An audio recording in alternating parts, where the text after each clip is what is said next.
Hello and welcome back. This is another fourth grade math video where we're going to be looking at how to multiply two-digit numbers by one-digit numbers.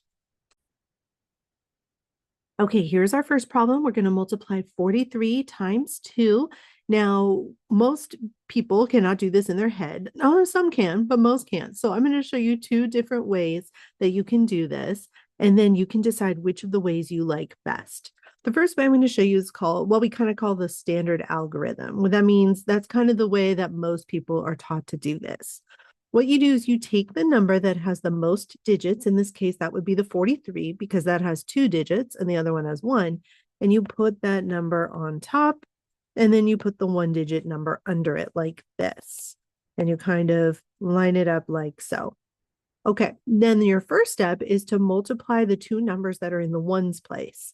So 3 times 2 equals 6. Then your next step is to multiply the number in the top that's in the tens place by the number in the ones place on the bottom. So like this, 4 times 2 is equal to 8. And then we're kind of out of things to multiply. We've multiplied everything on the top times the 2. So that would be our final answer. It should be 86. Now I'll show you the other way or the other most popular way to do it. And that's called using something called the box method or an array. So what we do is we kind of create a box. Since our first number has two digits, we're going to create a box with two spaces and spread out those digits, 4 and 3. Then on the side, we're going to put the one digit that we're multiplying by. Then to decide what goes in this box, we would need to multiply the number on top of the box and to the side of the box. So 4 times 2 is equal to 8. Now for this box over here, the next one, we multiply what's on top of the box to the side again. 3 times 2 is 6. So that's what we would do, and we would get 86 again. Okay, here's our next multiplication problem. We're going to multiply 33 times 9. So I'm going to show you this way using the standard algorithm. That is the one where we take the number with the most digits. In this case, that would be 33 because that has two digits where 9 has one digit. And I put that on top here.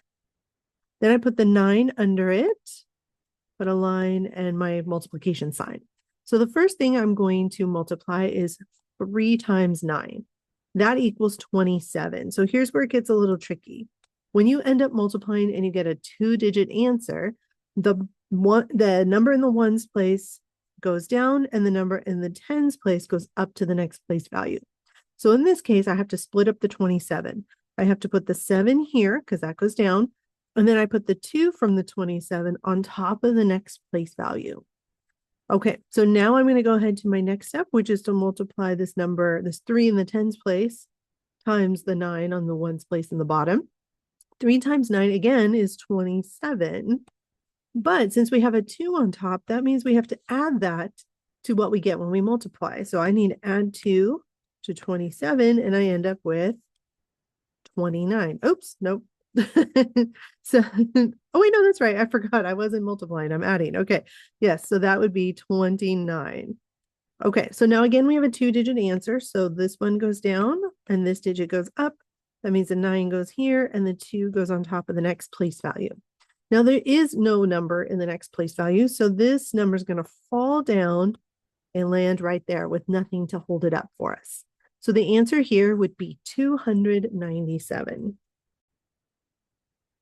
Okay, here's our next one. We're going to multiply the number 18 times 8. For this one, I'm going to use the box method to show you this one. So what I'm going to do is, since I have a two-digit number on the top, or the first number is a two-digit number, I'm going to make a box that has two columns. So I'm going to split up that two-digit number, but kind of by expanded form or by place value. So 18 has a 1 in the tens place, which represents 10, and an 8 in the ones place, which represents 8 ones. So I'm going to split this up to 10 and 8. So you kind of split it up based on your place values. Then the second number goes on the side right here. So now it's split up between 10 and 8. The number that I get in this box is the product or the multiplication answer of multiplying the number on top by the number on the side.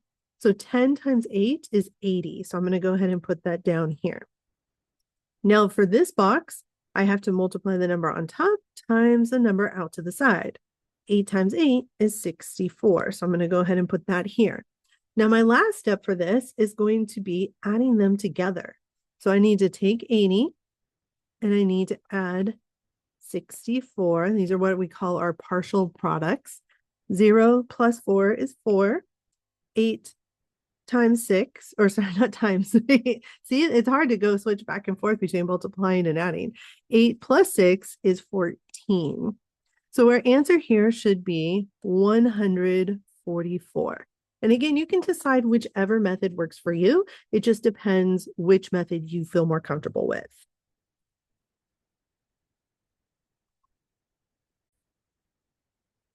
Okay, here's our next one. We're going to multiply 87 times 4. So for this one, I think I'll show you the standard algorithm again. So we have a 2-digit number, so that's going to go on top because our second number only has 1 digit. So that goes on the bottom. So you want to put the number with the most digits on the top. Okay, so now that we've done that and set that up, we're going to start by multiplying the two numbers in the ones place. That's 7 and 4, and that gives us 28. So again, we have that 2-digit answer we're going to need to split up. The ones go down and the tens go up. So that means the 8 goes down here, but the 2 in the tens place gets regrouped to the next place value. So I'm going to go ahead and delete that. And now what I'm going to do is multiply the number on the top in the tens place by the number on the bottom in the ones place. So 8 times 4 is 32. And then since I have a 2 on top, I now need to add that. So I end up with 34. So again, we have a 2-digit answer. So remember, ones go down and tens go up. So that 4 is going to go down here and that 3 is going to get regrouped to the top of the next place value. There's nothing there to hold it up. So it's just going to fall straight down and land right there. So our final answer for this should be 348. Okay, here is our last one for today's video. We're going to take 28 and multiply it by 8. And what we're going to do is use the box method for this. So I'm going to take 28 and split it up by values. The 2 in the tens place represents a value of 20, and the 8 in the ones place represents a value of 8. It's almost like writing it in expanded form. So I'm going to go ahead and do 20 and 8 on top of a box that's got 2 columns. And then the 8 that I'm multiplying goes on the other side. So again, you split up the multi-digit number on the top and the single-digit number goes on the side. So the number that goes here is a product of multiplying the number on top times the number to the side. So if you've seen a previous video of mine where we talked about how to multiply numbers ending in zeros, you can guess what I'm going to do here. I'm going to focus on those numbers that are not 0, which is 2 times 8, and that equals 16. And then I'm going to add the 0 to the end of that answer. So 160. Then for this one, I'm going to multiply the number on the top times the number on the side. 8 times 8 is 64. So now I have my partial products, and I can add those together to get my answer. So I'm going to add 160 to 64. So, oops, and I put times again. Oh, going back and forth, right? Between adding and multiplying. Okay. 0 plus 4 is 0. No, it's 4. See, my brain's still very much on multiplying. 6 plus 6 is 12. And then 1 plus 1 is 2. So this answer here should end up being 224. All right, you guys, thank you so much for joining me today. I hope to see you in another video soon.